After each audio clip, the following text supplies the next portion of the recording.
جب خیمے میں رخصت کو شہبہر و برائے چلائی سکینہ میرے بے کس پدرائے شہ کہتے تھے بی بی ہمیں رو کر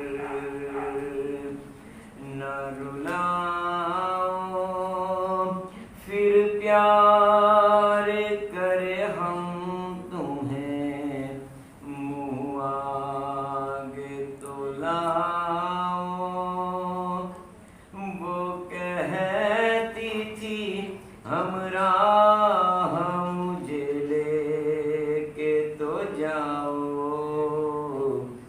میں کیا کروں میدان میں گر جا کے نہ آؤں نیند آئے گی جب آپ کی بو پاؤں گی بابا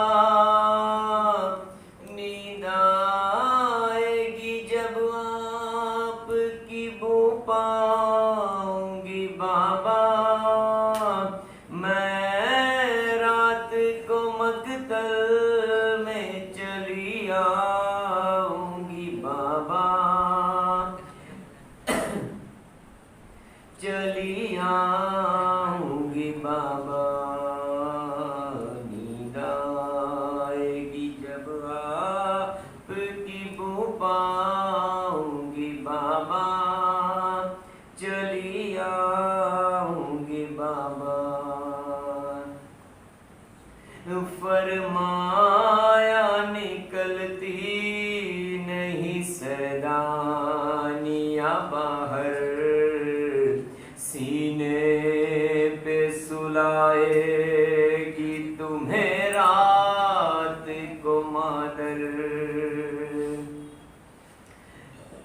کیوں کہتی ہو مقتل میں چلی آؤں گی بابا میں رات کو مقتل میں چلی آؤں گی بابا چلی آؤں گی بابا نیند آئے گی جب آپ کی بو پاؤں گی بابا چلی آؤں گی بابا